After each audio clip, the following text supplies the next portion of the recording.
So hey everyone, I just want to welcome you to my first episode of The Trainer's Truths. And I want to introduce the concept to you, but also let you know why I'm doing this for. And really it's to establish a real conversation between people.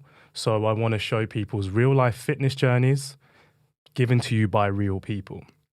Now, we're going to delve into different areas of a person and how those different areas may affect someone's fitness journey and why fitness journeys often look very different from person to person. It's all about bridging the gap between you, the audience, and fitness. This broad, sometimes really intimidating concept, which when you understand more about it, really isn't as scary as people make out. So I'm Naim Kamili. I'm a personal trainer. I have been for over 7 years now, and this is my podcast, Trainer's Truths. I hope you enjoy. So first episode, I thought I'd just kick it off by me talking about my story, how I got into fitness, how I'm still here, how the fact that everyone, when I was at a younger age, wouldn't have thought this was the career path that I would have took. And so for us to begin that journey, I kind of need to take you guys back to when I was like 15 years old. And fitness was probably like the last word I would have ever said to anyone. I wouldn't have considered myself fit at all. In fact, I was actually deeply asthmatic. So my fitness journey begins in the doctor's office. It actually starts when they say to me, look, if you retain the habits that you still have or like you are consistently doing right now, you are going to be slightly overweight. And being 15 years old, you don't hear that stuff. You know, you don't hear slightly overweight, you hear you already are. I've already been diagnosed. You're overweight. Go and do something about it. Or like there is no other option for me. So I kind of delved into fitness in a really strange way. Threw myself at the gym, used to walk really, really long periods, like super, super long periods to school and back. I think it was almost like an hour walk there and an hour walk back, which bear in mind, going from absolutely zero fitness to this was absolutely huge for me. Alongside that, I was eating probably as much as a small baby bird. Like this, I was literally eating seeds. And I was just drinking loads and loads and loads of green tea because that speeds up your metabolism, apparently. All of this, of course, I now know, like the reasons for my success. And becoming a personal trainer from that point, I guess, that's, if anyone's to ask me my origin story, that is the origin point. Becoming a personal trainer from there, I can look back at younger Naim's journey and basically be like, we could have done this a lot better, to be honest with you. We could have done this loads better. And as I am better informed, I only feel like it would be right to get on this podcast and make this to establish that conversation between all of us. You know, there will be different people on this as well. And we're going to talk about their stuff. We're going to talk about the challenges that they've faced. And, you know, alongside that, kind of like a cross-examination, how can we together make better decisions for our health and fitness? So moving on from, I guess, my origin point, there were several struggles. I think being younger and being a younger male at the time, you struggle with things like body image, especially if you're unfit in comparison to other people in your year. Also being a young guy, I wanted to get the girls, And of course, it's almost like survival of the fittest. The people who look the best often will get, what they want in that sense. So there was all these little things kind of ticking in my head at that younger age. And again, as I get older, kind of weeded a lot of them out. It's not really as necessary anymore. But that has a huge effect on younger Naim. And for, I'd say, about 2 years of my life, it's walking to and from school, getting home. And I think at the time there was a YouTube star called Mike Chang. I think he's just disappeared now. But I remember doing like these weird little 6-pack shortcut workouts, get home, hi mom, everything all right? Okay, cool, I'm gonna go work out. And I remember having this like elasticated rowy thing and this old ancient tool that my granddad used to train with where you'd literally, it's like 2 handles either side and then you'd try and compress them. And apparently everyone who could do that was like of Hercules strength, apparently.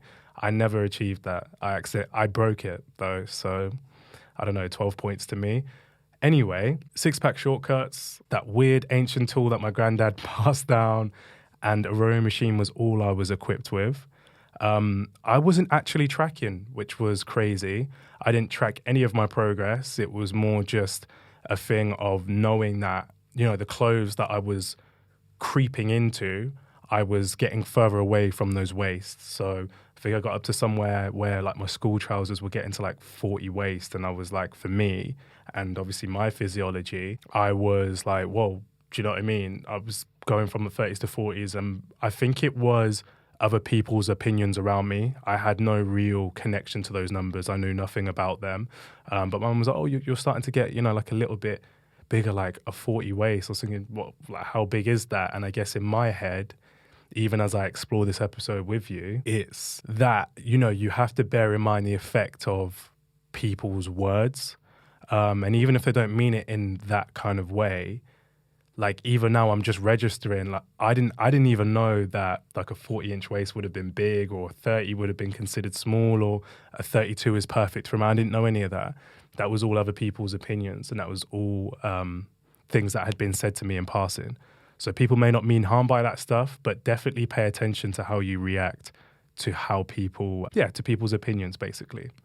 So anyway, going forwards, I started to realize over the next 2 years, so I'd say from about year 9 to year 11, obviously fat loss, weight loss was coming down, my waist was changing, my physique was changing. I really started to love PE. Shout out to my PE teacher at the time because he used to absolutely hate me. I used to give PE notes every single session. I just hand one in. He's like, oh, are you ill again, Camille? Like, didn't even pronounce my second name right, but it's all good. We're not fighting. We're not beefing. And I was like, yeah, here you go. Here's another note. Here's another note. Here's another note. And he knows who he is. And if he ever listens to this, I'm super, super sorry. But we made that comeback in year 9.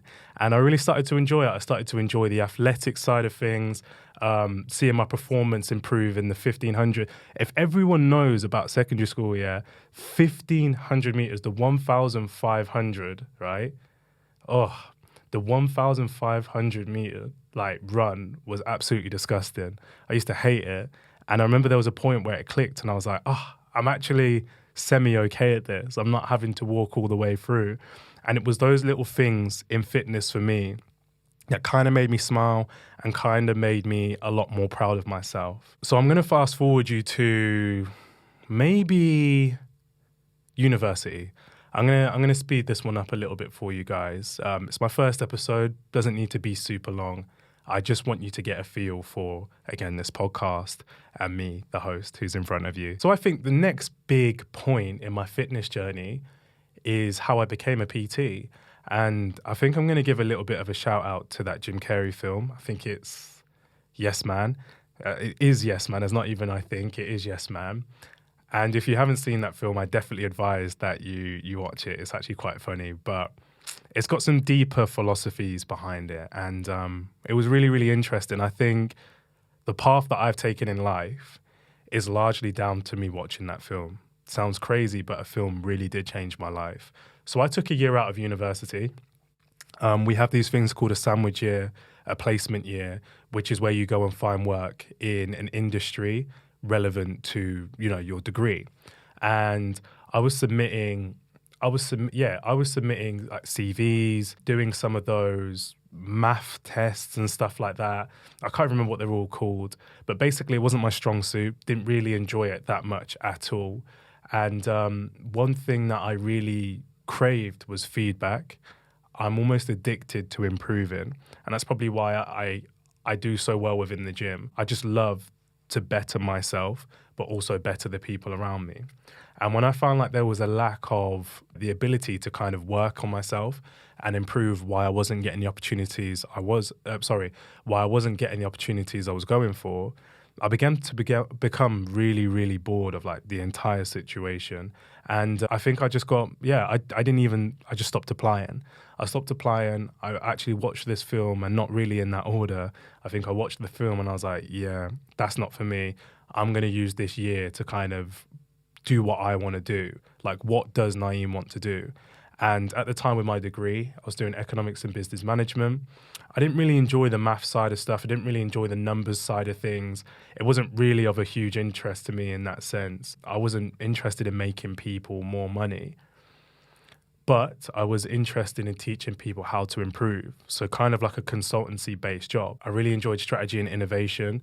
And from there, I kind of had to combine my interest with what changed my life. So I thought to myself, I was like, oh, I love health and fitness. Health and fitness is something that I guess changed me, changed how I view myself, changed how I conduct myself, and changed how I look at goals and how I approach them.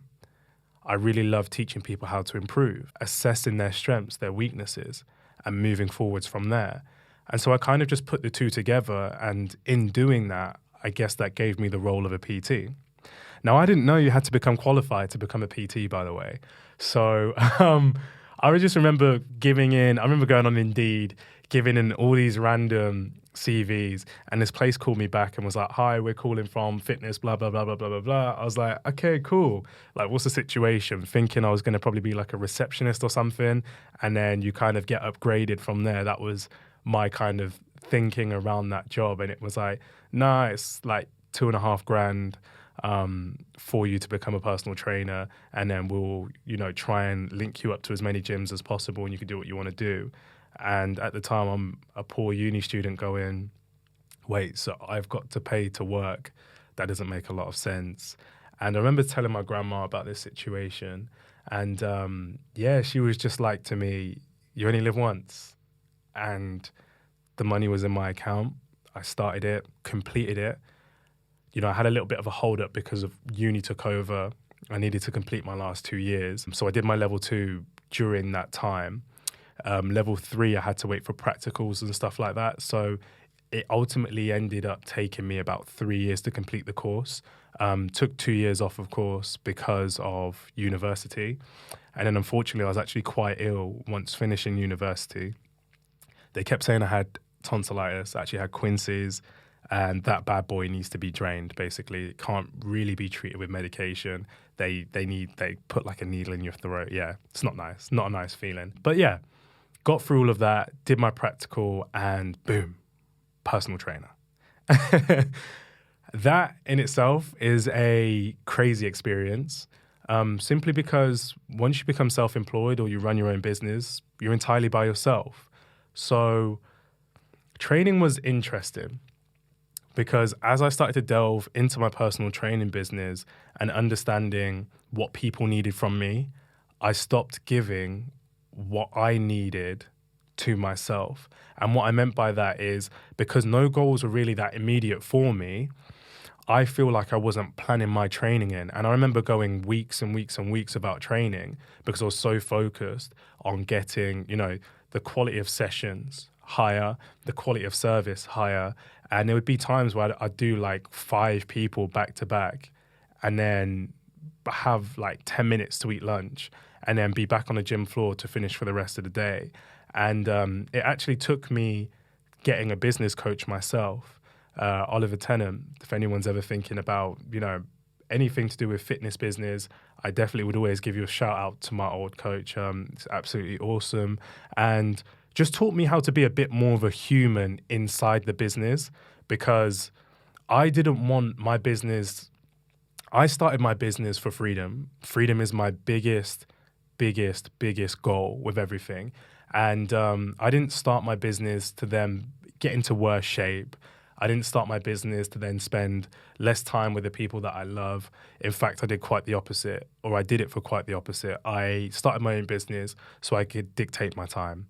And I landed on my feet with that. I think working with him and taking those times to actually plan things into my calendar, I got back on it with my fitness.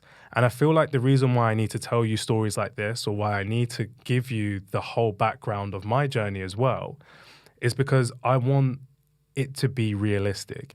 And what I mean by that is people often look at personal trainers, athletes, all these different people that they aren't, and they're like, oh, it's easy for you. You work in a gym, or you've been training all your life. And it wasn't. The grassroots of me was quite the opposite. I probably train roughly around 5 to 6 times a week now. That's a good week, but definitely no less than maybe 3 or 4, depending on how busy and where I am. And it wasn't like that. Everything was step by step. You know, that's like looking at a CEO, for instance, and being like, oh, well, it was easy for you to get that CEO position because you're really intelligent, you knew everyone in the company, you've got all the right networks. And it's like those things were established over time. And with that time and with those actions in that time, they became that person. It was always about this step by step by step by step to this end product that you're seeing. To me, I'm not an end product. I'm still a developing one, and I will be. So when we check in like a year's time, the things that I'm doing in a year's time in comparison to now, there'll be like this huge valley between the two.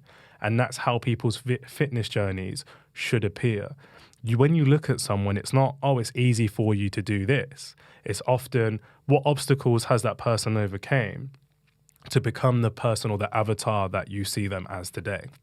And it's also to illustrate to you guys that there are struggles at various points of your journey. Like even now, what I say to you, my training week fluctuates between 3 to 6. Being quite busy, I've moved to London, and that threw my training way off.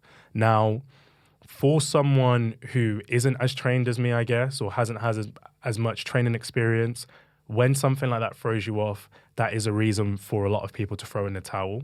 For me, I just theorize that there's such a huge stormy period within my life that I need to focus on and I need to address. And I can lean on fitness and go, can I take that little bit of time out just to dedicate those extra few hours to the cause of what I'm trying to get through? Yes, I can.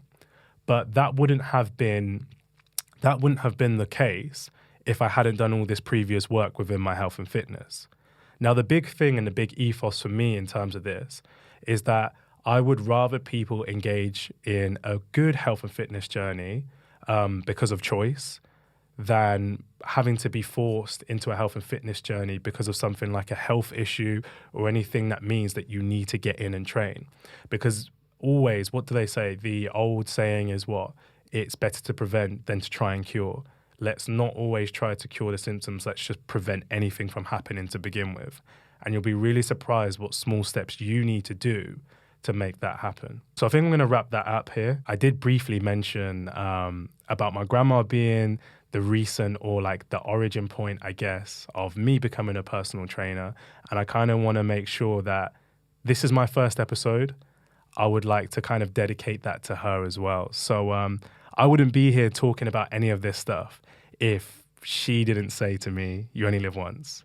So yeah, I'd like to dedicate this to my grandma. And if you enjoyed this, we'll be back next month with a very close friend of mine, hopefully, fingers crossed. And I'll start to introduce you to a lot more of my clients, a lot more different real life stories. And just remember, people, it is not about perfection. It is all about improvements. Take care.